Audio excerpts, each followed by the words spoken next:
As a special feature of this equipping for cultivating movements, we have a very exciting video case study for you to observe. It is about the importance of households of faith, multiplying households of faith. As a group, I want you to watch this story. You will be challenged, you will be inspired. Individually, jot down notes, keep a list of ideas, insights, practical ideas that you could use in your movement, your cultivation of God's kingdom movement, and then spend 5 minutes comparing notes and close the session in prayer. So watch this video, Multiplying Households of Faith.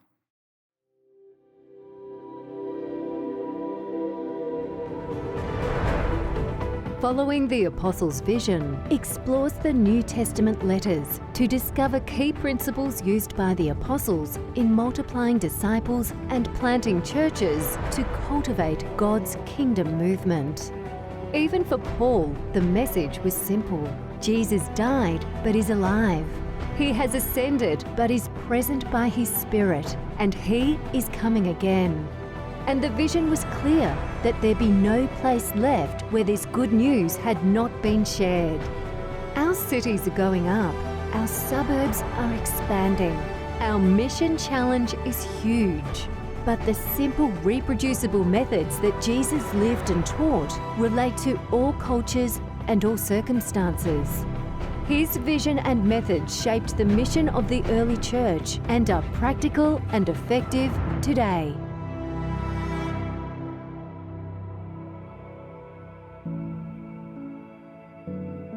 In this second episode, we explore the big movement idea of multiplying households of faith.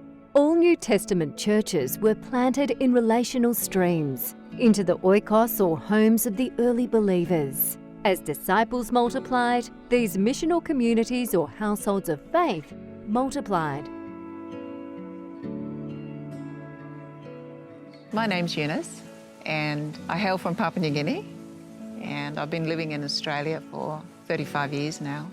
But while I was in New Guinea, I met this wonderful man, Peter, and we have 3 children and 9 grandchildren.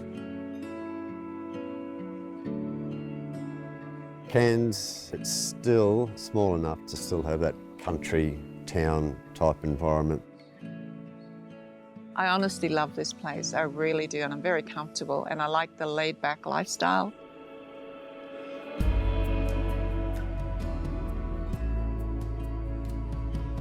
I was very active in the church, and I realized after 3 years that I needed more to life than what I was going through. I was called to do a literature ministry, which means that I went from door to door selling Christian literature. Then I felt a calling to the households of faith. And it's something that I felt very passionate about the more I found out about it. And I just felt that the Lord was leading me in this area. What I mean by households of faith is that we are doing church in the home, and we're inviting friends and neighbours into our home to do church. I didn't go to church. It wasn't something that was really part of my lifestyle. My background is Catholic, and then decided to leave the church when I left home, and more or less have said no to all religion. Up until I met up with Eunice. She was telling me about her household of faith that she's holding at her home, and it took me a couple of weeks of invites to actually get there, but I'm really glad I did. I brought John along with me, and it was very different to what I expected, and I felt very comfortable in her home, and the way that they conducted it, it was nice. I'm more enjoying finding out the stories. You know, there's a lot of teaching and learning within the stories and the morals. That's what I'm interested in. There's got a lot of good learning there. 8 weeks ago, I had an accident at a friend's place, and I fell through her veranda, and I'm off work. We've been going to Eunice's place, the House of Faith, the last month. I feel like in the last 8 weeks that God's been with me and John and us, the whole family, the whole time. And that's been the strongest it's been in my whole life.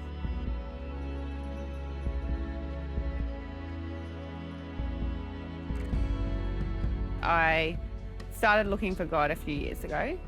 I was searching everywhere for the right church, and then I reached out to Eunice, and then she invited me to the home group church.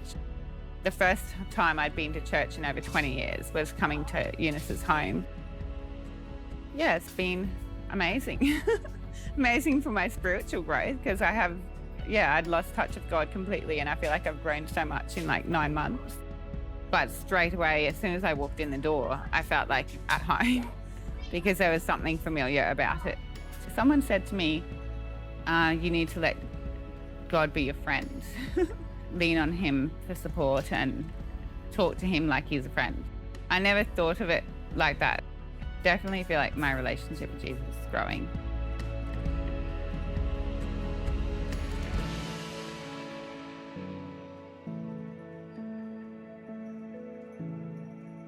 I was introduced to the Households of Faith concept initially through a discussion paper that was sent to our church board. And as soon as I saw this, I was so excited.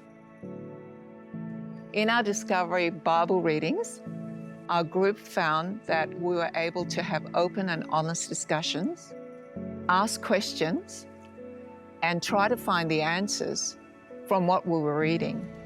And you didn't have to have a Bible knowledge or spend so many years in the church in order to participate in a discussion. We've been going for a year now. We do understand that it's a movement and it has to multiply. I've identified 2 leaders, natural leaders, who are very keen about having their own households of faith. Rochelle is my niece. She's very responsible, very reliable, and has a real deep passion for the Word of God.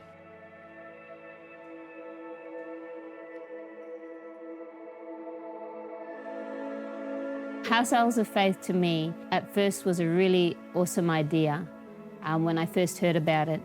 I was living on Thursday Island at the time, and that was when COVID hit. And so every time I would come to Cairns, I always would attend the Cairns church. And then when Anna Eunice had rung me, I was really keen on the idea. I like the concept on the idea of the Households of Faith because it takes you away from the traditional surrounding, I guess, that comes with the church. And that's what I really wanted. I wanted to have connection with people. Yeah, getting deep into the Word, but I also wanted to be able to make friends and really feel like I was part of a family. I'm really looking forward to the next chapter that God's preparing the way for. When I got here, it really hit home that I'm going to be opening my home to a lot of people. I need to just let go of my own ideas of what I think things should be and just allow God to lead every step of the way. Tom and Paula, they've been church leaders for some time in the church, especially with the young people. When we first heard about what Eunice is doing at home, she invited us over. From that very moment, that very first time that we walked in there, we felt really good. It's a good atmosphere. And we've been there ever since. In the home church, we get to share our downs, our struggles. It's just down-to-earth relationship, man. It's just so simple. It's a nice feeling, you know? And what we're experiencing with this little group, we've got to share it with others in our own community, in our own neighborhood. Doing life on your own is too hard today, but doing life with a group who supports you and who prays for you is just wonderful, and that their burdens become your burdens, their victories your victories, and you're in it together. I'm really looking forward to open my home up to others because I want to be able to see the change in how I want to be a witness to see how Jesus changes people's lives. He's done for me.